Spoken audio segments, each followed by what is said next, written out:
Olá, seja muito bem-vindo ao Meu Paraná deste sábado. Você conhece o Gralha, o super-herói curitibano?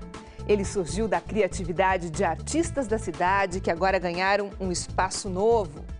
A Gibiteca de Curitiba voltou para o prédio que ocupava há 18 anos e está aberta para os amantes dos quadrinhos, seja como leitores ou escrevendo as próprias histórias. O solar da Baronesa, casa onde morou a viúva do herói paranaense Barão do Cerro Azul, depois que ele foi morto numa emboscada política, não é só um lugar carregado de história, é também o endereço de um centro cultural que foi pioneiro no mundo, a Gibiteca, um lugar para quem ama quadrinhos se sentir em casa, ler, desenhar, aprender as técnicas do desenho e seguir os traços de profissionais, trabalhar, fazer parcerias, divulgar o que faz e conhecer a obra dos maiores ilustradores. A Gibiteca de Curitiba surgiu tímida em 1982, ocupando uma única sala dentro de uma galeria, a Schaffer. Veio para o solar da Baronesa no fim dos anos 80. Depois, durante uma restauração do prédio, foi realocada na casinha dos fundos do terreno, onde amargou um exílio de 18 anos, porque o prédio que ocupava acabou cedido para o Museu da Fotografia. Com a transferência do museu para o prédio ao lado, gibis, leitores e desenhistas de todas as idades voltaram, cheios de vida, para o solar da Baronesa.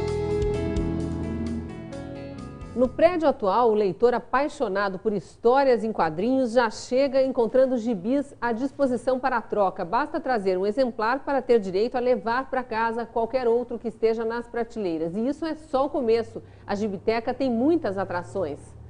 Nesta outra sala aqui ficam os gibis dos heróis. Foi ideia do Fúvio, que é o atual coordenador da Gibiteca. Por que você decidiu colocar numa sala só os gibis de heróis? Então, na verdade, assim, o maior volume do acervo da Gibiteca são dos gibis de heróis, né? Então, por isso que a gente dispôs nessa sala, que é que tem mais espaço, né, para colocar gibis. Dentre eles, a gente tem o Tex, né, que não é super-herói, mas é herói. Não, que não é super-herói, mas é o mais procurado aqui na Gibiteca. Geralmente, assim, adultos que vêm aqui na Gibiteca, eles vêm atrás de Tex. Aqui a gente tem os gibis em forma de álbuns, né, os gibis encadernados. A gente chama de graphic novels, que são essas edições de luxo, assim. Ali naquele canto, os gibis curitibanos, que são as produções são feitas aqui em Curitiba, né. Até uma coisa interessante é que, assim, o ano passado a gente teve 36 publicações feitas em Curitiba, que foi o recorde, sabe? A gente só teve nos anos 70 uma produção maior que essa, né? E eu, pelos meus cálculos, esse ano vai ser mais do que foi ano passado, porque a gente tem praticamente toda semana um gibi sendo publicado. Esse outro espaço é bastante frequentado também, porque tem coleções diferentes aqui, né? Isso, então assim, esse espaço onde ficam os gibis infantis, né? Desse lado aqui, e lá os gibis mangás. Né, aqui só mangá, porque o mangá dá para dizer que é a nova geração dos gibis, embora já esteja aí há algum tempo. Né? Não, só no último mês a gente já criou uma estante nova só de gibis mangás. E o que mais que a gente tem aqui? Então a gente tem muito de Disney, né, muito mesmo, assim, muito de Maurício de Souza, da Mônica, ali, e essa estante aqui de outros títulos, como Luluzinha, Riquinho, Betty Boo, Popeye, desses títulos infantis mais antigos. E esse espaço aqui é novo? Isso. Não existia nas gibitecas anteriores, nos outros endereços, não, né? E tem nome esse espaço? Então, ele é o Espaço Nilson Miller, né? Que Nilson Miller até a exposição que está acontecendo aqui, é a exposição do Nilson Miller, que ele foi homenageado com o nome aqui, e ele é conhecido porque ele é o desenhista do Zequinha, do álbum do Zequinha, né? Famoso nos anos 70. Nos anos 70, isso mesmo, esse aqui ele fez nos anos 70. Que era ele desenhava, então, o personagem, mesmo, né? O Zequinha, dentro das várias situações e tal. A ideia é mostrar aquilo que tem acontecido tanta coisa da arte de ilustração, e quadrinhos, e caricatura. Então a ideia é mostrar, tanto assim, fazer exposições sim, com cunho histórico, como essa do Nilson Miller, como demanda do que está acontecendo todo ano, e quadrinhos novos que têm sido lançados, e homenagens e tal. Curso tem com muita frequência? Sim, sim. A gente tem praticamente todos os dias cursos aqui, né, nesse espaço aqui da Gibiteca, que é a nossa sala de cursos, né, desde curso de quadrinhos básico, intermediário, avançado, figura humana, aquarela, mangá. Né, e aí a gente está vendo aqui os cartazes de divulgação de encontros anteriores, desenhados pelos ilustradores que participam também. Sim. Esse aqui foi do primeiro Gibicon, né, daí tem, por exemplo, a Priscila, né, que tem essa personagem Amélie, outros personagens, que eles até relacionaram os personagens com os pontos turísticos de Curitiba. Aquele do bondinho, ele tá bem característico, Sim. né? A gente vai lá conhecer a incubadora, mas passando aqui sem atrapalhar, tá tendo uma aula aqui, né? Isso, uma aula de quadrinhos, né? Eles estão fazendo um painel com a linguagem de quadrinhos e tal. E aqui a incubadora Isso. é para trabalho mesmo. Para trabalho. Espaço assim, tanto para produzir, né? Por exemplo, tem um desenhista que tem um projeto de um quadrinho, de uma série de ilustrações e não tem espaço em casa. Então a ideia a gente deixou aqui pronto para eles irem produzir. E também para formação, né? Às vezes formação quanto à economia criativa, alguma aula digital. É tanta coisa que a Gibiteca se estende por mais 2 salas no andar térreo, uma espécie de porão da Casa da Baronesa.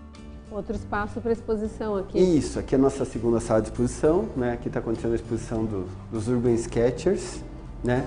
Que é um movimento de desenhistas. E esses desenhos aqui são os desenhos que eles fizeram na inauguração da Gibiteca aqui na Casa da Baronesa. E aí tem essa última sala que ela não fica acessível, né? Não é aberta ao público. Essa é a nossa sala de gibis raros, né? A gente tem várias raridades. Tem, por exemplo, o número 1 da Action Comics, né?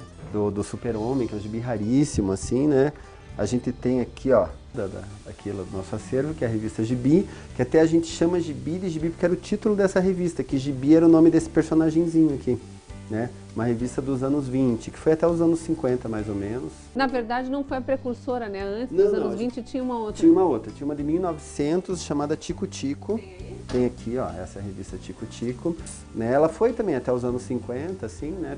Aqui são os desenhos originais. Então a gente tem os desenhos originais, por exemplo, aqui, ó, nessa mapoteca, a gente tem aqui, ó, esse aqui, por exemplo. Um desenho, esse aqui, assim, é do Alceu Chichorro, que ele assinava Eloir, que ele é dos anos 20, né? Ele foi um cartunista muito famoso dos anos 20 aqui em Curitiba, as roupas sabe? de época mesmo. Sim. E era bem bacana, porque ele fazia roupas charges. de época, que eram as roupas da época que ele está desenhando, isso. né? Então esse desenho é de 1920. Dos anos 20, dos anos 20. Pode pôr aqui em cima? Chichorro, isso. E aqui a gente tem, ó, por exemplo, desenhos originais do Cláudio Seto. Ó, aqui, ó. O Cláudio Seto, ele era o editor-chefe de uma editora que tinha aqui em Curitiba, chamada Grafipar, que nos anos 70 foi a maior editora de quadrinhos do Brasil. Que ela foi aqui em Curitiba, e esse aqui é um dos desenhos originais dessa revista, ó. No próximo bloco, vamos conhecer artistas que começaram a carreira na Gibiteca e hoje inspiram outros alunos. A Gibiteca de Curitiba é ponto de encontro de gerações de artistas dos quadrinhos, alunos que se tornaram professores e incentivam produções de histórias com a cara e o jeito de Curitiba. A Gibiteca de Curitiba, hoje com mais de 25 mil exemplares no acervo, surgiu de uma ideia inovadora, mas não por acaso. Foi sugestão do arquiteto e historiador Kei Imagiri, quando ele coordenava a Casa Romário Martins, um dos espaços da Fundação Cultural de Curitiba, e percebeu uma necessidade. Havia um grupo de estudantes que fazia uma revista que se chamava Casa da Tolerância. Essa revista, assim, era a expressão da indignação deles, porque os autores brasileiros não tinham espaço no mercado. Então eles se reuniam, né, eu cedia o meu escritório, pessoal, para eles fazerem as reuniões, e editava essa revista, que depois a gente saia vendendo em faculdade, em toda parte onde fosse possível. Então ela durou 3 números, na verdade foi feito um 4º número e parou. Né? Surgiu, contemporaneamente, surgiu a Grafipar, num esquema mais comercial, etc. Né? Mas daquelas reuniões com o pessoal da Casa da Tolerância, me veio assim a necessidade que havia da Fundação Cultural ter um espaço para isso, né? Para prestigiar o autor, o criador de quadrinhos, com oficinas, com promoções, enfim, né? De maneira que facilitar o acesso dele a esse mercado. Kei e outro arquiteto, Domingos Bongestabes, chegaram a ser contratados para desenhar um prédio para a Gibiteca. O projeto monumental não chegou a sair do papel. O terreno que abrigaria o prédio deu lugar à Rua 24 Horas, mas a Gibiteca ganhou um espaço, pequeno é verdade, mas num centro cultural muito frequentado na época, a Galeria Schaffer, no centro de Curitiba. Kei conseguiu doações de gibis com editoras, traçou um novo projeto de interiores para a salinha e a Gibiteca começou a engatinhar.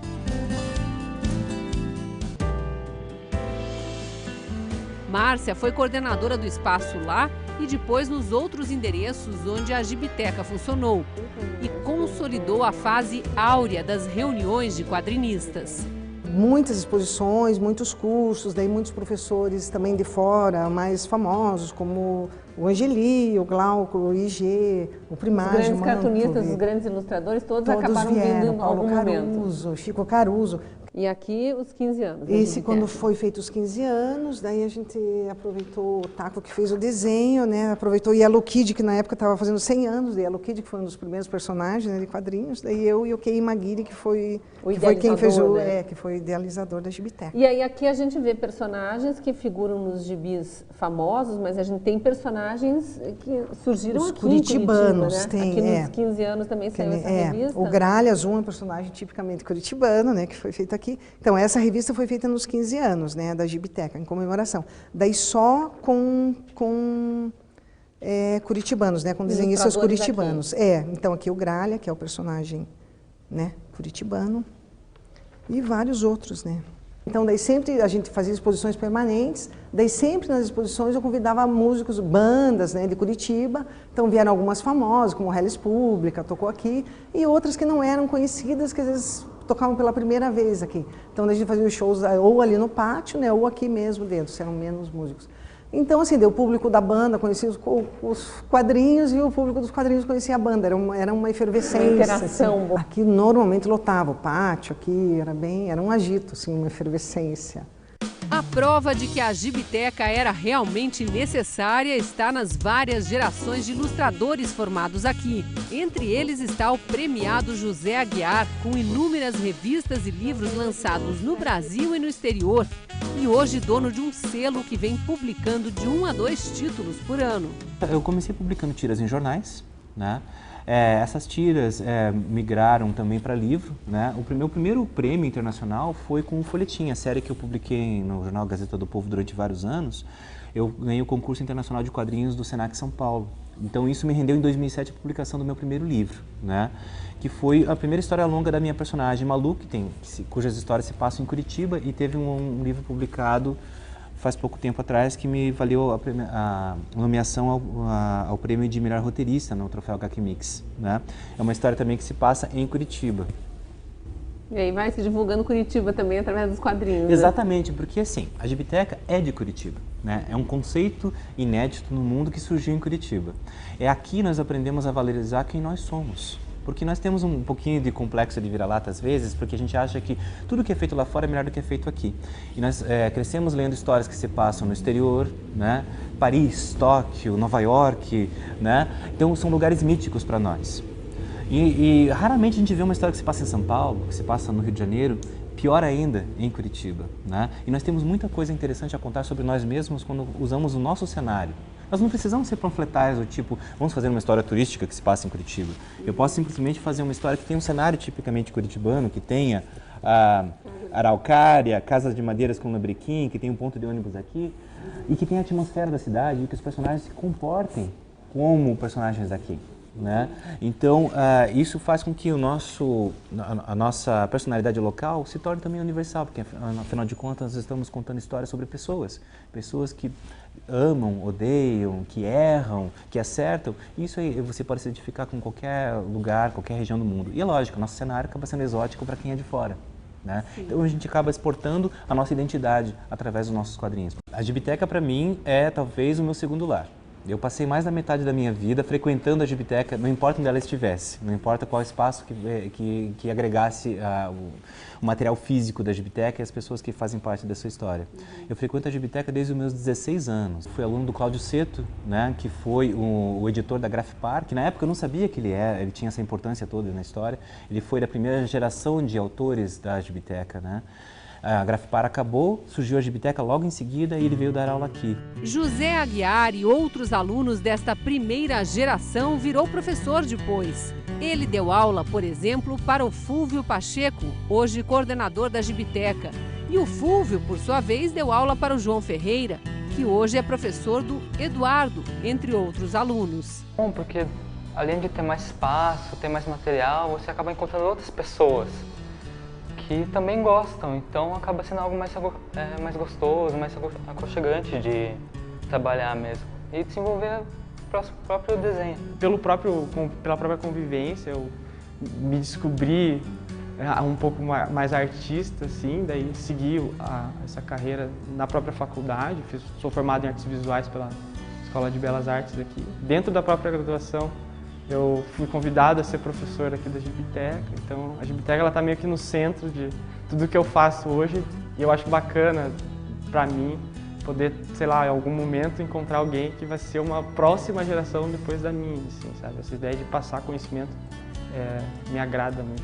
São pedaços de uma história que já tem 34 anos, de um espaço que inspirou a criação de pelo menos outras 30 gibitecas no Brasil. Está tudo documentado num livreto que não poderia ter outra cara senão a de um gibi.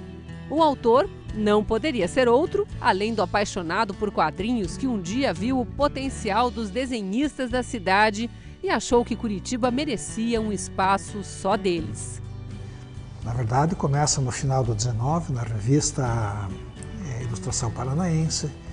Tem esses livros curiosíssimos, né? Álbuns de quadrinhos em alemão publicados em Curitiba.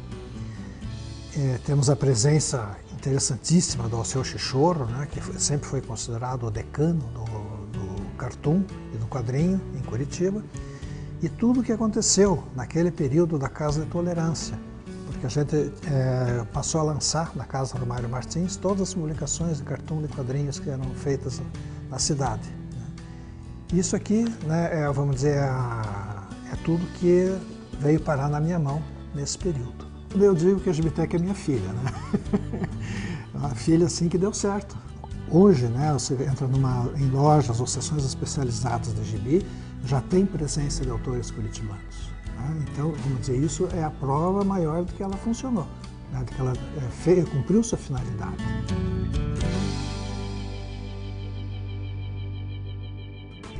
O Meu Paraná termina aqui. Um ótimo fim de semana. E você pode participar do programa com sugestões, ideias. Curta a nossa página e fique com a gente.